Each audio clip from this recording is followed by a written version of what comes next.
So we want to take a look at some properties of algebra. These are things that you've probably been using up until this point, but haven't named them properly.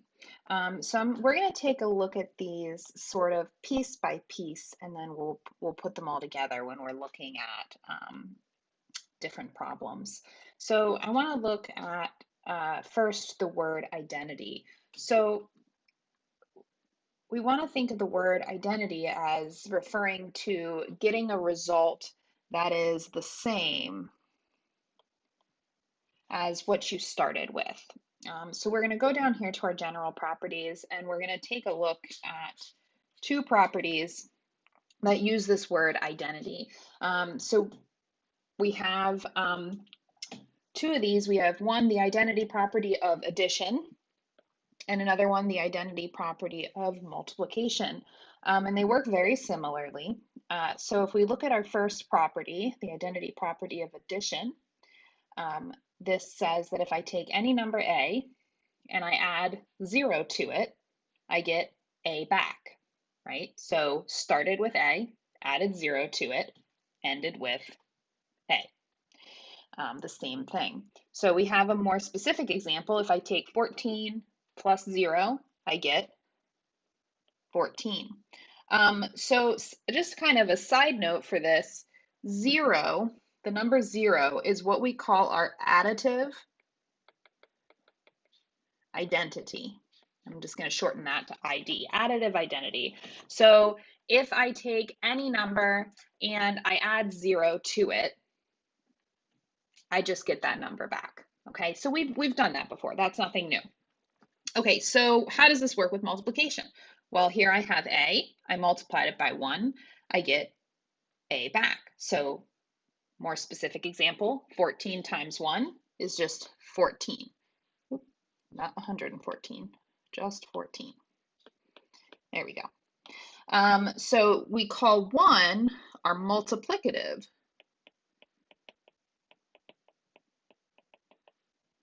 identity. Okay, we'll maybe have to spell check that one later. So 1 is our multiplicative identity. Anything times 1 is just that original number, okay? So those are our identity properties. It's just, are we adding with 0 or are we multiplying by 1? So next property, we want to think about the word commuting. Okay, so commuting, we often think about, maybe when you're a little older, commuting to work is a very common thing that people talk about. But it doesn't really matter whether you're going to work or from work, you're just traveling the same path, just in opposite directions, right? So we're really thinking of going back and forth or switching the order in which we do something, either home to work, home to school, work to home, school to home, right? You're just switching them. So sort of like identity, we have two properties for commutative. Commutative property when we're dealing with addition, and the commutative property when we're dealing with multiplication. So all this says is that just like we can take going from home and going to school and switch it and go from school to home, we can take an addition problem and switch the direction in which we're adding. So A plus B turns into B plus A. Or specifically, 3 plus 6 can turn into 6 plus 3. And just real quick in our head, let's make sure. 3 plus 6 is 9. Okay, good. 6 plus 3, still 9. Okay, so we didn't mess anything up switching the order. It's still 9, no matter which way we add it. So commutative property of multiplication, same thing, except now we're using the operation of multiplication instead of addition. A times B equals B times A. So let's kind of test it out. 2 times 3 should equal 3 times 2. All right, well, 2 times 3, 6. 3 times 2, 6. Yep, we're good. It works.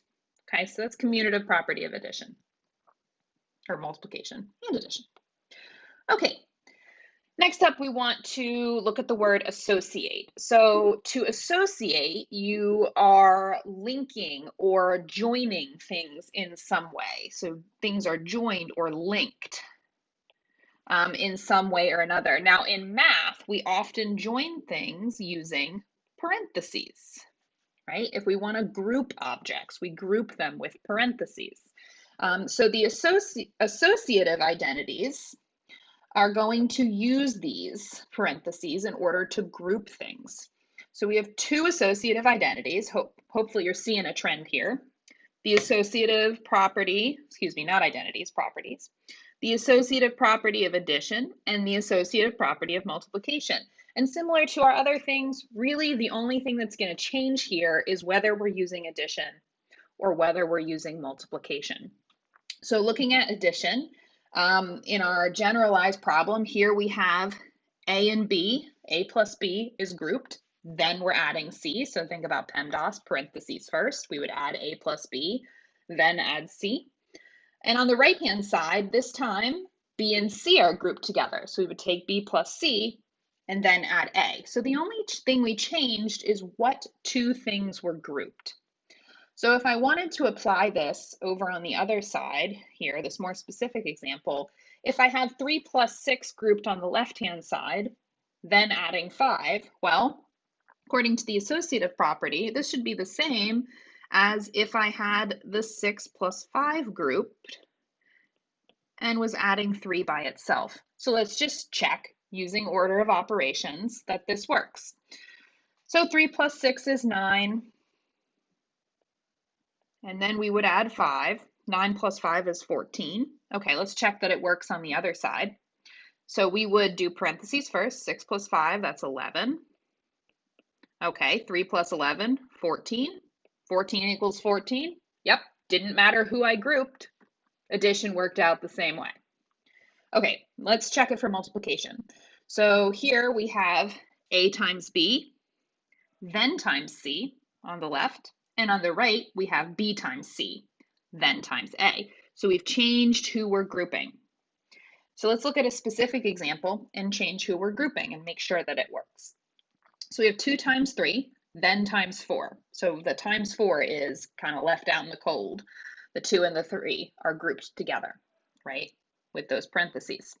So let's rewrite this. Let's instead group that 3 times 4 and then multiply by 2.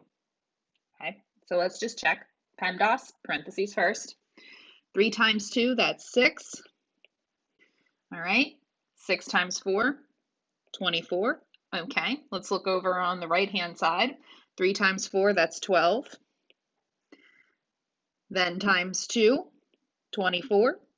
Good, we're good. All right, so that would be our associative property. So last one, inverse. We use this word often synonymous with the word opposite. They're not exactly the same, but it's a good kind of way to think about it in a very basic way.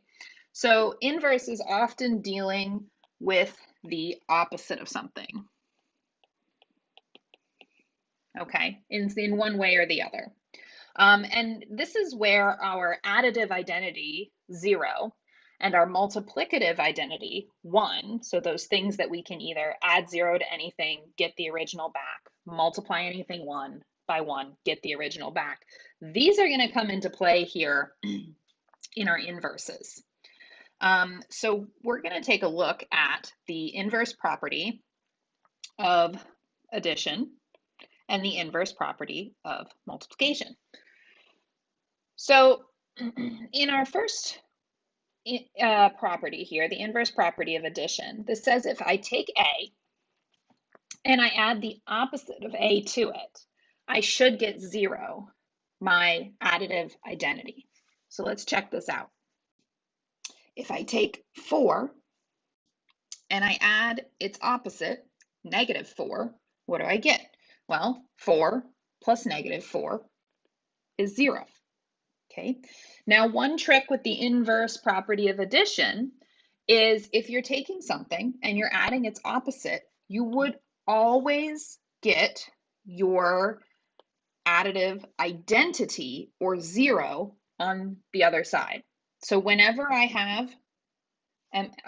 adding two opposites, 4 and its opposite, -4, 5 and its opposite, -5, so on and so forth, I will always get the additive identity 0. So this 0 is going to be a consistent piece in the inverse property of addition. And what's changing is our A and our -A. So for multiplication, this looks slightly different, and we're trying to get our multiplicative identity 1. So we're looking to get 1. So if I have A, I multiply it by its reciprocal, 1 over A, okay? And I should get 1. Anything times its reciprocal will give you 1. So if we look at a specific example, 2 times 1/2, we can even write this out as 2 over 1 times 1 over 2, right? Well, that's going to equal 2 over 2, which is just 1, our multiplicative identity. So if you're ever asking yourself, is this an inverse property? Well, if you look at the result, is it one of our identities? Is it the additive identity or the multiplicative identity? So how are we going to be applying this? We want to look at different scenarios and we want to say which identity is being used. So I'm just going to go through a few of them and kind of give you some tips and tricks as to how to identify these properties, what should we be looking for, and what can help us identify them. So first thing I always do is looking at all of these identities. It's of addition, of multiplication, of addition, of multiplication. It's going to be one of those. So look at your problem, decide which one of those it is first. So number 1, there's addition. It's going to be some property of addition. So we should always be able to get that second half. And now we want to ask ourselves, what is happening in this problem? So from the left side to the right side, what changed? And in this case, the order changed. We had 9 plus 4, then 4 plus 9.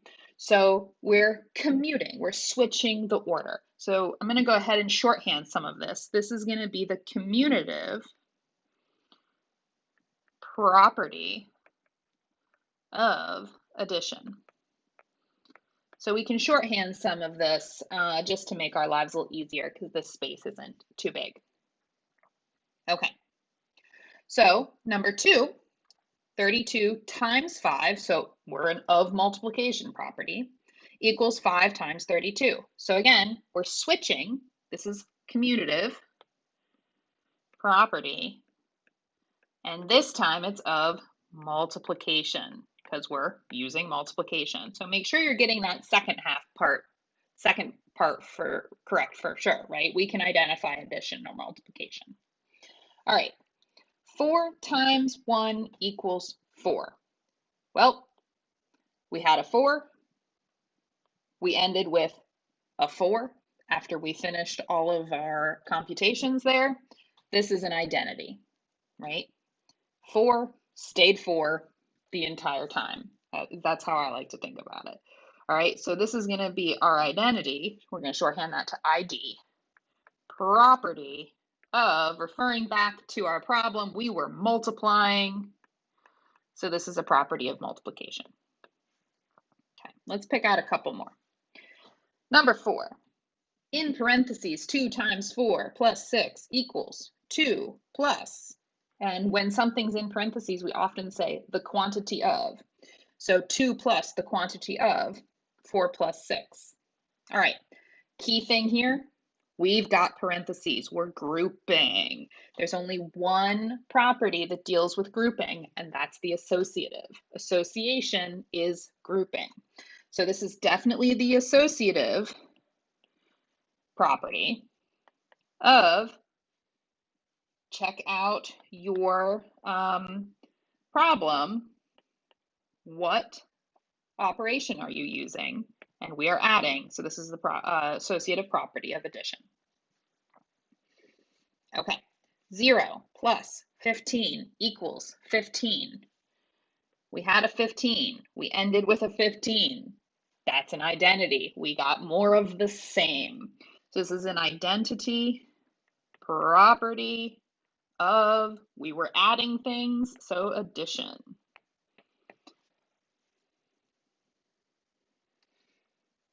All right, these get a little bit repetitive. So whenever you feel like you've got the hang of it, pause the video, try the next 4. See if you can get them on your own, and then just fast forward and check your answers. Okay, number 6, 12 times 1 over 12 equals 1. So big clue in that I use here is we have ended the problem with an identity by itself. So the multiplicative identity is by itself. We also have 12 and its reciprocal. So that is its inverse there, right? So for this one, this is going to be our inverse property of, and we were multiplying, right? We're going to use reciprocals when we're multiplying. So inverse property of multiplication.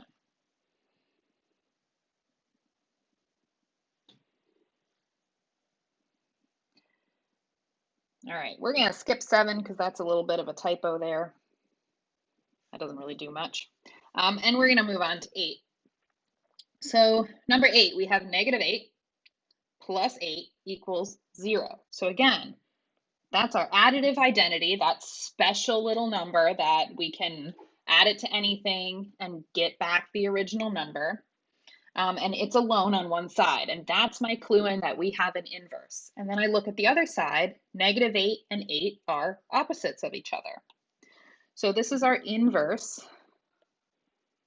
So remember that opposite and inverse, we often use them to mean kind of the same thing. Inverse property of, and we're adding, so addition.